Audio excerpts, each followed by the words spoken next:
But I will say,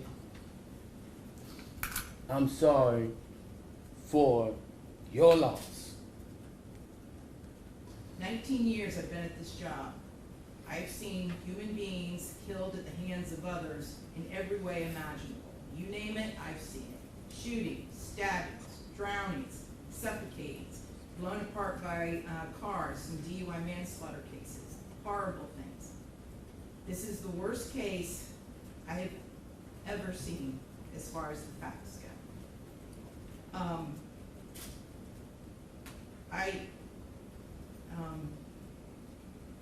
When the person from fire department, when he testified, and when he said that he retrieved the body of Ronivia O'Neill from the home, and all he could do was sob. It took every ounce I had not to start sobbing too. Because there is no way any person with any feeling could have witnessed or seen the photos of what occurred that night and not be haunted for the rest of your life. I know I will be. For the rest of my life, I'll be haunted by what I saw as far as the evidence and just the abject cruelty of it all. The abject cruelty. And I was aware, because I reviewed a lot of the discovery ahead of time, as you well know, did a lot of in-camera inspection of a lot of documents. And I was aware there was some evidence, at least, that when you needed to recover from your gunshot wound, that neither your parents nor your Aisha, Miss Robinson, would let you come recover at their home. I don't know if it's true or not. I'm not going to get into a dispute. I'm just mentioning there was some evidence referencing that in the records. And all I could think about, because I knew that Miss Barron was not with you romantically at the time. And I knew that she just out of the goodness of her heart let you come stay with her. And it is beyond tragic that that critical decision ended in so much horror for her and for her children. It is unspeakably cruel what happened as a result of that one decision.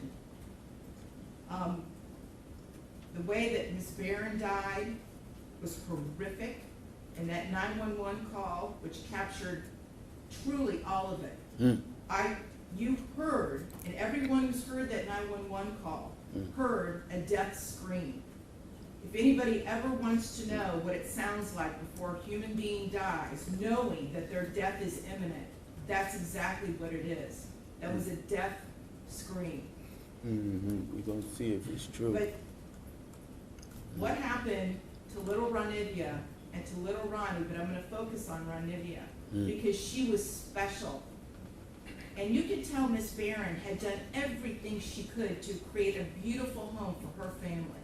I noticed that the Ronivia's bedroom, before you set it on fire, you could tell she tried so hard to make her feel like a princess.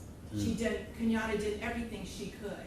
And I noticed too in the kitchen, on the refrigerator, she put up magnets that said faith, love, family, hope. And then you know what else happened to that refrigerator during that night? It got splattered with blood all over it due to what happened. Little Ronivia, she couldn't scream, she couldn't run away, and she witnessed what you did to her mother as far as shooting her mother in the arm with the gunshot. She knew. And the horror that that child suffered. And she already had a life where she was born with challenges regarding her physical and her mental disabilities. But the pain and suffering that she suffered that night at your hands, unspeakable, absolutely unspeakable.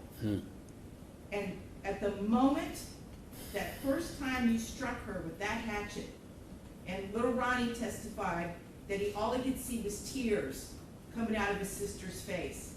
At that moment, that child knew she was being betrayed in the cruelest, most tragic and sorrowful way that a child could ever be betrayed. She was being betrayed by her parent, the one person that should be there to protect their children and love them and keep them from harm. And that was the last thing that child felt before she passed on from this earth, was your utter, cruel betrayal to her.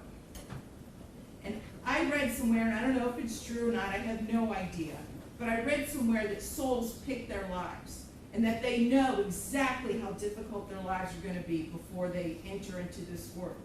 And I don't know if that's true or not, but if it is, Ronivia O'Neal is one of the bravest souls I have ever come across in my 54 years on this planet.